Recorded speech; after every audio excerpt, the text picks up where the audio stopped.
Bonjour chez vous, bienvenue à une autre émission à votre service. Alors, cette semaine, nous allons parler politique, nous allons parler de la gestion de l'offre et nous allons parler également de l'ALENA, donc des négociations entre les États-Unis, le Mexique et le Canada, en compagnie d'un fier producteur agricole et également président des producteurs de lait de la capitale nationale et de la Côte-Nord, en la personne de M. Richard Bouchard. Également, comme deuxième sujet, nous allons parler de divertissement.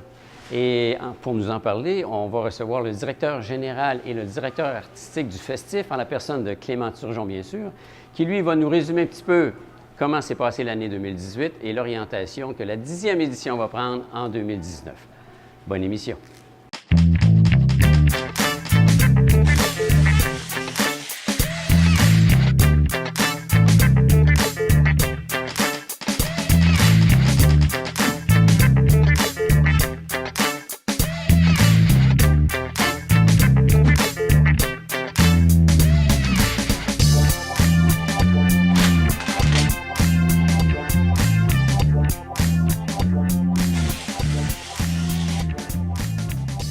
Aujourd'hui, à l'émission, on reçoit M. Richard Bouchard, fier producteur agricole, mais également président des producteurs de lait de la capitale nationale et de la Côte-Nord. C'est bien ça. Bienvenue. Merci. On a entendu souvent parler de vous là, récemment. Là. Ben, oui, pas de moi directement. Ben, vous... des producteurs de lait, producteurs du laitiers, Québec. exactement. Le lait était sur la sellette, là, malheureusement, un peu trop à notre goût. OK. Sans faire de jeu de mots, la situation était laide comme telle ou... Ça peut être pris de même. Mettons que la semaine dernière, c'était pas la meilleure. C'était pas la meilleure. Hein? Exact. Parce que là, dans le fond, on est aujourd'hui, on va parler politique, puis on va parler de lait, de la production de lait et entre autres du programme de la gestion de l'offre. Oui. Puis, bien sûr, l'ALENA, parce qu'il y a eu des négociations faites avec les États-Unis. Alors, dans le contexte présent, avant de parler de ces négociations-là, moi, j'aimerais que... C'est quoi au juste la gestion de l'offre? Bien, en fait, grosso modo, la gestion de l'offre, dans le fond, c'est un pouvoir public que l'État nous a consenti. Dans le fond, je ferais le parallèle un peu dans le milieu ouvrier. C'est un peu comme une convention collective, en fait. Ça nous donne le pouvoir de négocier aux producteurs, dans le fond, aux fournisseurs d'un produit, de négocier avec ses acheteurs, de se regrouper puis de négocier des conditions de mise en marché, bien sûr, le prix, les quantités, les approvisionnements, tout ça. Et c'est sûr que c'est l'État qui nous a consenti ce pouvoir-là, assorti avec des devoirs et de son côté également, c'est ça. Ça date de longtemps? Bien, la gestion de l'offre en tant que telle qu'on la connaît actuellement, ça date... en tout cas, au milieu des années 70. Puis je pense, avant le milieu des années 70, bien sûr, ce qu'on appelait, il appelait à l'époque le problème agricole, c'est sûr qu'on a tous connu avant le milieu des années 70 où la production agricole en général était un peu plus diversifiée. Donc, chaque ferme produisait un peu de lait, un peu de ci, un peu de ça, un peu de valeur, puis un peu de tout ça. À partir du moment où ça s'est un peu...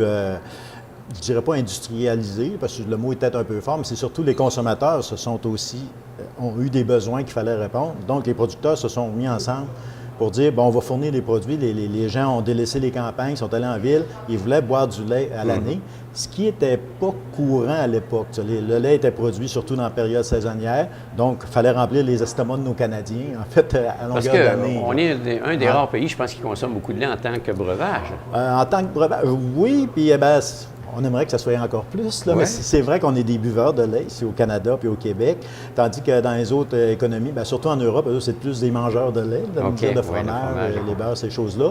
Mais en termes de consommation, dans le fond, ça s'est toujours accru. La consommation laitière s'est accrue, puis c'est pas pour rien. Le lait, c'est quand même un excellent produit. Je suis un peu mal placé pour dire le contraire, mais aussi c'est un produit qui est complet et qui est nutritif. T'sais, on parle souvent des 16 nutriments. C'est 16 ou 17? C'est 16 nutriments. Essentiel dans le lait. Donc, oui, souvent, on dit c'est pour les animaux, le lait, là, mais je pense que c'est un bon rapport qualité-prix pour nourrir ça. Fait qu'en fait, pour revenir à notre historique, c'est ça, au début des années 70, le gouvernement il a accordé le pouvoir aux producteurs de se regrouper. Donc, ça s'est fait dans la production laitière. Les productions de volailles, ce qu'on appelle le poulet, œufs, ont également choisi cette façon-là de se regrouper et de négocier. Donc, l'État il a donné le pouvoir, regroupez-vous, regroupez l'offre, négociez ensemble. C'est sûr qu'il nous a donné un pouvoir, si on veut, pratiquement de monopole, qu'on va dire, mais le gouvernement nous a assortis à des devoirs également. Il nous a dit, là, je vous donne un pouvoir de négocier, de vous regrouper, Donc, usez-en de la bonne manière. Donc, assurez-vous que mes Canadiens, parce qu'il faut comprendre que c'est une loi canadienne, assurez-vous que mes Canadiens ne manquent pas de produits laitiers. Remplissez tout leur estomac, créez pas de rareté artificielle. Puis, si vous créez des surplus, organisez-vous pour en disposer. Venez plus nous achaler à avoir des subventions puis à demander de gérer vos surplus ou vous n'arrivez pas. Puis à partir de ce moment-là, ben, on a été capable de négocier des conventions de mise en marché, négocier un prix.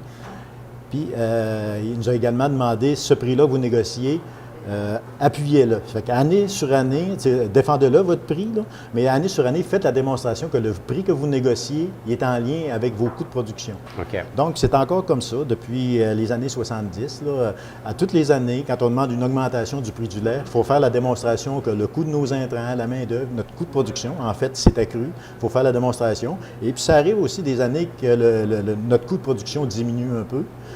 Donc, dans ce temps-là, c'est supposé se refléter à l'épicerie. Ça, c'est notre part de marché à nous autres. Si ça se reflète à l'épicerie, ça, je vous retournerai la question. Je suis moins convaincu, mais notre prix parce que là, à il y a la des ferme intermédiaires. Exactement. L'intermédiaire fixe aussi des prix ou quoi que ce soit. C'est ça. Fait que donc, juste pour terminer là-dessus, bon, le gouvernement nous a dit, vous avez ces pouvoirs-là. Par contre, moi, comme gouvernement, je m'engage. Vous êtes capable de vous discipliner de produire du lait pour mes Canadiens? Bien, moi, je m'engage à contrôler mes frontières pour pas que vous fassiez bypasser, en fait. Ouais. Vous autres produisez ce que mon monde a besoin, bien, on va gérer la production à l'interne. Donc, le contrôle des frontières, c'est le rôle du gouvernement canadien. C'est encore comme ça.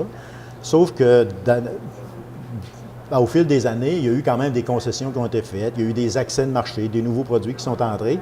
À preuve, le Canada, la balance commerciale des États-Unis versus le Canada, là, il y a 440 millions de produits, en valeur en dollars absolus, de produits laitiers américains qui rentrent au Canada.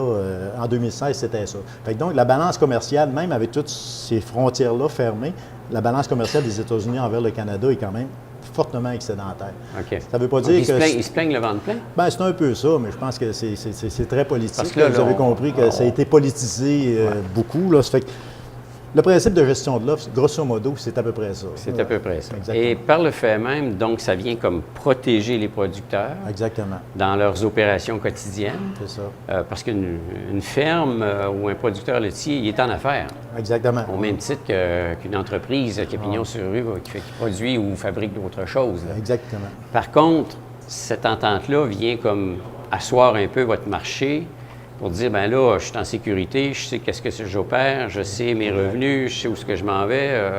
Dans le monde d'aujourd'hui, ça a encore sa place? Bien, je vais vous dire oui, certainement. Ça a encore sa place. Et pourquoi que ça fonctionne comme ça en agriculture, qu'on a besoin de garanties autant que ça?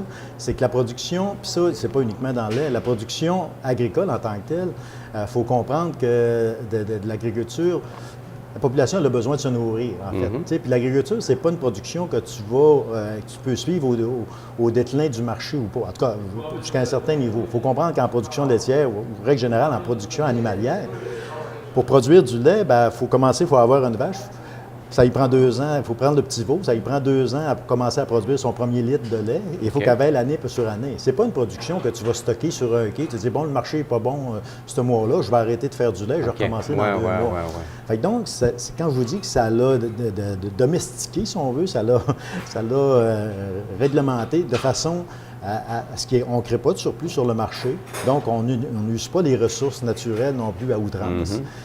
Et puis, c'est la façon que le gouvernement, puis ça ne coûte pas un sou au gouvernement comme ça, contrairement aux autres économies. À l'époque, quand le gouvernement a mis en place la gestion de l'offre, avant ça, c'était des subventions. Les autres États, eux, ont décidé de continuer à subventionner. Je dis les autres États, surtout en Europe, aux États-Unis. Les États-Unis, ils interviennent encore comme ça couramment. Le Farm Bill, entre autres, aux États-Unis, qui a été signé il y a quelques temps, c'est 1 000 milliards sur 10 ans. Donc, 100 milliards par année en subventions directes qui sont versées aux producteurs. Ça, c'est reconnu. Ça, eux, c'est pas grave. En Europe, la PAC, la politique agricole commune, c'est des milliards de dollars qui sont versés également aux producteurs en subventions. Donc, ici au Canada, il n'y a aucune subvention de cet ordre-là. C'est le marché domestique qui vient régulariser puis nous fournir, dans le fond, une certaine stabilité comme producteurs également. Parce que les producteurs, là, on parle d'un programme pan-canadien. Exact. Le gros des producteurs de lait, c'est le Québec et l'Ontario. Oui, bien, on est 11 000, tout près de 11 000 producteurs laitiers au Canada. On est 5 400, tout près de 5 400 au Québec. Il y a 4 000 en Ontario. Le reste est réparti dans les autres provinces. En termes de niveau de production, en termes de production laitière, on ne produit pas tout à fait de 50 malgré tout, là, mais, parce que les fermes dans les autres provinces sont plus grosses un peu que les nôtres. Mais grosso modo, mettons, on produit à peu près tout près de 50 du lait au niveau canadien. Quand on protège certaines industries, ou qu'on détriment. ouvre le marché à certaines industries, c'est que là, on vient soit affaiblir une province, puis on vient encourager une autre province. Bien, c'est ce qu'on entend dire beaucoup, puis c'est ce qu'on pense également. C'est sûr que dans les dernières négociations qu'il y a eu, entre autres, là, Canada, États-Unis, Mexique, on mettait souvent en parallèle, la gestion de l'offre, il va falloir abandonner la gestion de l'offre pour être capable de venir à une entente globale. C'est sûr que la gestion de l'offre, même la production laitière et les productions sous gestion de l'offre, c'est une goutte dans l'ensemble de l'économie, surtout quand on met ces trois pays-là ensemble. Mais par contre, la souveraineté alimentaire, le pouvoir d'un peuple de se nourrir, c'est pas mal plus lourd que l'argent. Il y a des guerres qui se font... Quand tu veux gagner une guerre, tu as juste à l'affamer ta population. Mais un coup que j'ai dit ça, c'est pas vrai qu'on va manquer de nourriture, mais c'est qui va la produire? Tout est là. C'est là qu'est l'enjeu. Pour quel marché aussi? Parce que là, aujourd'hui, des fois, on se rend compte que tu achètes un produit qui est fabriqué ici, il est exporté, puis après ça, il est réimporté. Tout ça pour dire que ça fait du millage pour consommer un produit qui est typiquement local. Exact. Ah oui, ça, l'agro-business, c'est... Moi, je dis souvent à la blague, puis je dis souvent, plus on se rapproche de la bouche du consommateur, plus c'est payant. Fait que c'est surtout entre les deux, je pense que ça fait beaucoup. Là, M. Trudeau, on l'entendait sur toutes les tribunes, nous disait c'est non négociable, on va être ferme, on va défendre nos producteurs, la gestion de l'offre, on n'y touche pas. Première chose qu'on a su lors de l'annonce récente, ça a été la brèche, ça a été l'élément qui a fait que, oui, il y a une entente potentielle qui va se signer. Exact. C'est le constat qu'on a eu, là, ça a tombé, le verdict a tombé la veille des élections, dans cette nuit-là. En fait, c'est que même aller jusqu'à cette nuit-là, le signal était quand même clair. Le Canada, il disait toujours, je ne signerai pas une mauvaise entente. Au début, d'ailleurs, il disait, je ne signerai pas une entente où le lait va être mis, la gestion de l'offre est mise en doute. Ensuite, il a dit, je ne signerai pas une entente qui n'est pas bonne pour l'ensemble des Canadiens, l'économie des Canadiens. On l'a dit. Là, on a commencé à shaker un peu. On s'est dit probablement qu'il va y avoir des petites concessions. Tu sais, dans notre fort intérieur, on a dit ça, mais jamais on a négocié le niveau de concession avec, puis je dis on, les instances qui négociaient. Jamais on a négocié ça. Le signal était toujours non, on garde la ligne dure. Puis on l'avait dans un câble, le président américain, parce que je pense que... Lui, il en a fait son cheval de bataille. L'agriculture, c'est lui qui l'a identifié. C'est ça. Tout le monde a compris ça, qu'en fait, pourquoi qu'il sortait, il fallait voir la gestion de l'offre, affame mes producteurs laitiers américains. Puis, regarde, ça fait longtemps qu'ils sont affamés, les producteurs laitiers américains. Regarde, c'est une petite goutte là, dans l'océan du lait aux États-Unis, en fait, ce qui est envoyé ici au Canada. Puis, entre autres, eux, dans le fond, il y a toujours la pensée magique du libéralisme économique, le libre-échange. C'est sûr qu'à outrance, ça peut être intéressant, mais il n'y a pas un marché qui est complètement libre. C'est pas vrai. C'est qui va profiter des accès supplémentaires qui ont été consentis? Bien, c'est les surtransformateurs, les commerçants, en tout cas les intermédiaires. Les intermédiaires entre les deux. Je ne suis pas sûr que le producteur aux États-Unis, qui capote tant que ça avec cette entente-là, puis qu'ils se disent « Waouh, je vais aller inonder le Canada demain. » Parce qu'aux États-Unis, c'est un peu comme ça que ça fonctionne. Quand il y a des surplus sur le marché, contrairement un peu à notre gestion de l'eau, quand il y a des surplus sur le marché, le gouvernement intervient.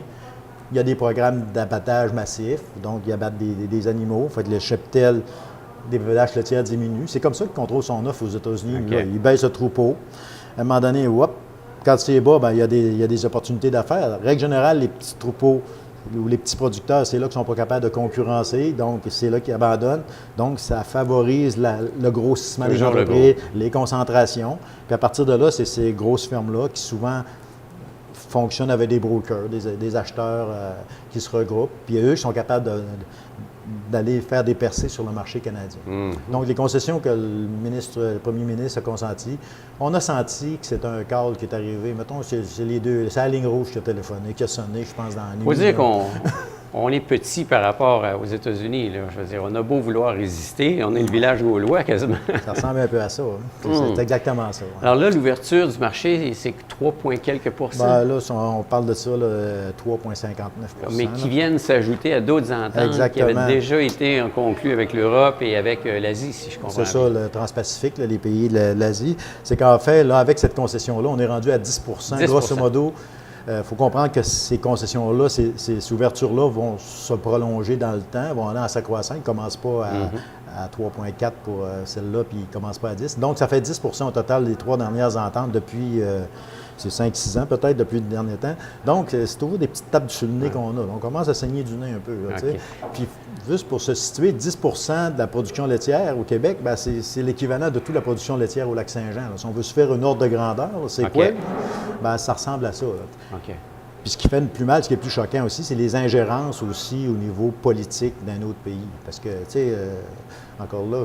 Ils viennent nous dicter un petit peu comment Ils viennent nous dicter, puis c'est pas vrai que c'est un pays qui doit dicter. Il y a quand même des instances supérieures au-delà de ces 3 pays-là, puis au-delà de ces ententes-là commerciales entre pays. Il y a l'OMC, il y a des tribunaux quand même internationaux. M. Trump, en fait, je pense qu'il pas mal. Exactement, c'est un peu sa façon de fonctionner. On va aller à la guerre, on ira se battre après. Exact, c'est ça. C'est un peu plate, puis c'est ça aussi qui nous fait mal un peu. On sent que les politiciens nous ont laissé tomber. Exactement. Alors, si on vient à un producteur normal, parce qu'ici, les caractéristiques de nos producteurs, ce n'est pas des grosses fermes. Non. Alors, ça vient les influencer comment quotidiennement? Bien, à échéance, c'est sûr que quotidiennement, l'entente a assez signé, mais c'est sûr qu'il y a quand même des étapes juridiques, des étapes législatives à passer avant que ça s'applique, mais ça, même si les gouvernements provinciaux ont dit on ne signera pas une entente qui n'est pas bonne. D'ailleurs, on a eu l'appui politique de tous partis confondus. Ils nous ont dit si c'est pas bon pour le Québec, on ne signera pas. On se l'est déjà fait dire, ça. Puis ils ont signé à 2 mains quand même. En tout cas, bref, ils ont dit ça. On va aller chercher des votes. Ça se peut. Le contexte n'était pas pire pour ça aussi la semaine, il y a 2 semaines. En tout cas, bref, concrètement, ce que ça veut dire pour un producteur, c'est, comme je vous dis, du jour au lendemain, ça n'a pas changé grand-chose sur notre quotidien. Les vaches continuent à donner du lait, il faut s'organiser avec ça. Concrètement, 10 de la production, dans le fond, ça veut dire qu'on raccourcit la rangée de vaches de 10 On garde la même grosseur des bâtisses, on garde les mêmes dépenses, les infrastructures, comme je vous disais. Donc, on réduit le cheptel. On réduit le cheptel, mais au-delà du cheptel, c'est les équipements, les frais fixes, il faut tous les maintenir. On ne peut pas couper le système de traite de 10 c'est pas vrai, c'est pas le même que ça marche. Donc, au net, ça peut ressembler à 10 de revenus. Puis on va lancer des chiffres comme ça, mais pour donner encore là un ordre de grandeur, là, la ferme moyenne, c'est à peu près autour de 400 000 de revenus de vente de produits laitiers. Fait que faites le calcul, c'est 40 000 ça, c'est en ligne du bas. C'est au net, ça. Fait que dans le fond, c'est sur ce qui reste à la famille pour fonctionner, ces choses-là. Fait que c'est un peu là que ça fait mal. Au-delà de l'aspect politique, puis il y a un bout qui est plus vicieux, puis ça, on ne le voit pas. C'est ce que ça nous joue dans la tête, ces choses-là. Le gouvernement il nous abandonne la production agricole, la production laitière. Je me lance dessus dans cette industrie-là. J'aime la terre, j'aime les animaux, j'aime vivre. On a des jeunes qui sont en production laitière, les producteurs, mais peu importe l'âge, qui se lèvent tous les matins et ils ont hâte d'aller voir la jeunesse qui vient de venir au monde. C'est ça que ça nous joue dans la tête. C'est ça qui démotive. Ça se calcule pas. Comment que le gouvernement dit « je vais vous compenser », comment il nous compensera pour la valeur de nos quotas ou le manque à gagner de cette production-là. Il y a eu un programme de compensation pour la dernière concession. Ça a fait que des mécontents. C'est pas vrai. Puis la production, la business qu'on vient de perdre, le 10 qu'on va perdre à échéance, bien ça, c'est année sur année sur année. Puis une compensation, le côté vicieux qui est là-dedans, puis encore là, je fais attention quand j'y vais avec ça. C'est un bout quand même qui est glissant, mais ces fameuses compensations-là, c'est pas Donald Trump qui va donner. C'est les contribuables. C'est vous et moi qui payons nos impôts, qui vont donner des aides aux producteurs.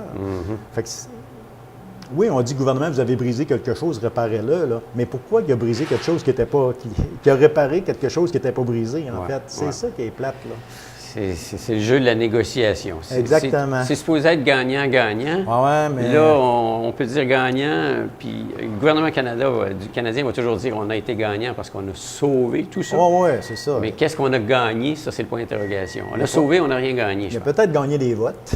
Ouais. Mais encore là, je ne suis pas certain, parce qu'à voir aussi, là, c'est une autre étape, c'est ce qu'on constate. Là, les consommateurs sont derrière les producteurs. Ils disent, ben, c'est fini, moi, je n'achèterai pas de lait américain. Parce que là, dans la perception des gens, ils disent, bon, ils regardent les étiquettes, puis ils se disent, ah, le lait américain, je n'achèterai pas ça. Puis ils regardent les étiquettes, puis ils essayent de démêler. Le logo de la petite vache, s'il n'y a pas le logo, c'est pas du lait canadien. C'est un peu plus compliqué que ça, là. Ils ne rentrent pas plus de lait, puis ils n'en rentrent pas moins là, cette semaine que qu'il y a 2 semaines. OK. Mais les consommateurs sont derrière nous autres, ils veulent nous appuyer. Est-ce que ça va durer? Puis est-ce que ça va se sentir aux prochaines élections? Ça, c'est pas mon bout. Tout est là. En fait, chaque consommateur est toujours à fonctionner avec ce qu'il a dans ses poches aussi. Là. Exactement. À un moment donné, tu dis, je voudrais, mais je ne peux pas. Exactement. Peut-être, en tout cas. Exactement. Mais là, rendu où on en est, là? Parce Ouais. que là, ça a été annoncé. On a-tu des recours encore? Y a-t-il quelque chose qui pourrait faire avorter cette entente-là? Ou bien non, on n'a comme pas le choix, il va falloir s'ajuster? Bien, c'est sûr que je suis loin d'être un spécialiste en droit international, là. Je serais bien surpris qu'on ait un recours de faire avorter l'entente, je serais bien surpris. C'est sûr que là, le gouvernement nous dit, bon, on va vous compenser. Peut-être qu'il va nous compenser, probablement qu'il va nous compenser. Là, ce qu'on demande, c'est cette fois-là, on veut être là pour compenser. Entre autres, on veut être là pour dire comment compenser d'une façon équitable pour tout le monde aussi. Pas juste pour ceux qui vont quitter la production, il faut ceux-là qui commencent, puis ceux qui continuent aussi. C'est la pérennité de l'industrie. C'est là qu'on est. Ça fait qu'on veut être partie prenante de ce programme-là, s'il y en a un. Puis on veut aussi que c'est les gens qui ont eu les pertes, qui vont subir les pertes qui soient compensées. Je vous donne un exemple. Dans la compensation qu'il y a eu dans l'entente Canada-Europe, il y a eu des quotas d'importation des fromages étrangers qui ont été consentis à des c'était même pas à des transformateurs, même pas à des fromagers, c'était consenti à des commerçants de fromage, des gens qui faisaient de l'import-export. Okay. Eux, ils tirent autant de vaches avant, puis ils n'en tirent pas moins. Là, fait que c'est eux qui vont faire de l'argent avec ça. Peut-être que c'est des amis quelque part politiques. Fait que c'est eux qui vont faire de l'argent avec ça, puis c'est pas eux qui ont les pertes. Fait que ça, on se dit, ça marche pas.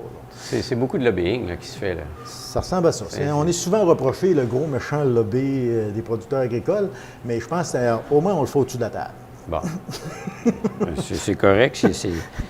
C'est comment dire ça aujourd'hui, la transparence. Exactement, c'est ça. Hein? Exactement, c'est ça. Tout est là. Ça fait que dans les faits, là, aujourd'hui où on en est, on a la nouvelle. Ouais. Ça va venir influencer effectivement le quotidien partant d'aujourd'hui et dans le futur pour l'industrie. La seule porte de sortie, c'est qu'il y ait toujours une croissance. Exactement. Donc, si je viens de perdre 10 c'est qu'on espère qu'il y ait une croissance de 10 Bien, moi, je suis toujours un peu, pas un peu, je suis toujours optimiste. C'est vrai qu'il y a une croissance qu'on va dire naturelle, puis je pense que la qualité de nos produits, puis tous nos programmes de promotion vont dans ce sens-là. Il y a une consommation, bon an, mal an, autour de 3 par année de la consommation des produits laitiers. Pas uniquement du lait qu'on boit, parce qu'on boit de moins en moins de lait. On fait de plus en plus de dégustation vin-fromage. Vin, fromage, oui, ou bière et fromage. Autant que le mot fromage est toujours dans ça. Ben oui. Non, mais c'est vrai qu'on consomme différemment notre lait, mais la croissance des produits laitiers, qu'on va dire, est constante. Puis, Dieu merci, les consommateurs sont en arrière de nous autres parce qu'on justement on produit un bon lait. Puis on l'a soutenu aussi, cette croissance-là. On s'est donné des règles de production parmi les plus sévères au Canada. Très proactifs, on a été proactifs. On a d'ailleurs un programme qui s'appelle comme ça, Proaction. Dans le fond, pour faire des démonstrations, pas uniquement sur la qualité de notre lait, sur nos façons d'élevage, sur notre façon qu'on gère l'environnement, sur nos façons qu'on utilise les pesticides. Donc, on est une industrie quand même très, très surveillée. Fait que ça, je pense qu'on commence à récupérer, à avoir des gains de ces efforts-là qui ont été mis. Nos programmes de promotion, entre autres, les publicités sont très belles, mais ils coûtent très cher. Ça nous coûte collectivement, comme producteurs, c'est au-delà de 40 millions qui sont investis par année là-dessus. Fait qu'on l'a soutenu quand même, cette croissance-là. Donc, je suis convaincu qu'on va avoir encore une croissance, mais elle n'est pas aussi haute que celle qu'on mérite, mettons. Tout est là. On a consenti des parts de marché à d'autres économies. Alors là, ça devient un dossier à suivre, comme on dit. C'est à suivre. Par chance, les consommateurs sont encore derrière nous. Je le répète, puis je les remercie d'ailleurs d'être derrière nous. Mais il faut quand même être prudent aussi. Il ne faut pas porter une confusion non plus. Il ne faut pas créer une psychose des consommateurs pour dire non plus le lait, mais c'est parce qu'il est américain qu'il n'est pas bon, puis on va s'empoisonner. C'est pas vrai. Là. Le lait américain, oui, il n'a pas les mêmes standards que nous autres, mais il est quand même propre à la consommation. Puis il y a quand même... Sinon, il serait retiré des Exactement, tablettes. il serait retiré des tablettes. Mais je pense que c'est un geste politique. C'est un geste économique, sûrement, mais c'est un geste économique d'appuyer nos producteurs québécois et canadiens. Puis encore là, c'est de nous appuyer dans nos démarches. Je pense que c'est à peu près la seule chose. Il y a des actions qui se font auprès des politiciens là, pour faire sentir, dans le fond, pour faire sentir notre mécontentement. Je pense qu'ils n'ont pas besoin de taper dans le dos de ce temps-là. Mais il faut le faire sentir. Mais s'il y a des recours en tant que tel, je suis loin d'être convaincu. On se le souhaite. On va se le souhaiter tous. Mais là, en mais espérant que finalement, ça ne vienne pas trop détruire notre industrie, impacter, comme vous dites. Alors, tout est là. Monsieur Richard Bouchard, merci d'être venu nous expliquer c'était quoi la gestion de l'offre. Puis les retombées ou les dommages collatéraux, pour employer l'expression, de cette négociation-là par rapport à votre quotidien et à l'ensemble des producteurs agricoles. Restez quand même fiers, producteurs, et merci. Ça, on partira, on va toujours l'avoir, cette fierté-là. Merci à vous. Merci, plaisir.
Une autre émission qui s'achève. Merci à nos invités. Merci à vous, cher public, qui de semaine en semaine suivez cette émission sur les ondes de TVCO. C'est un rendez-vous, comme on dit, même heure, même poste, toujours sur les ondes de TVCO. Et si vous voulez nous revoir en reprise, il y a toujours le site Internet tvcotv.com où vous avez l'occasion de pouvoir aller voir les différentes émissions que nous enregistrons et que nous captons à différents endroits. Et également, si vous voulez nous suivre, il y a toujours notre page Facebook. Alors, TVCO, la télévision qui vous regarde, vous êtes toujours les bienvenus. Et comme ça, bien, vous sachant, nous suivant, je veux dire, c'est un baume pour nous. Alors, je vous dis bonjour, à la semaine prochaine.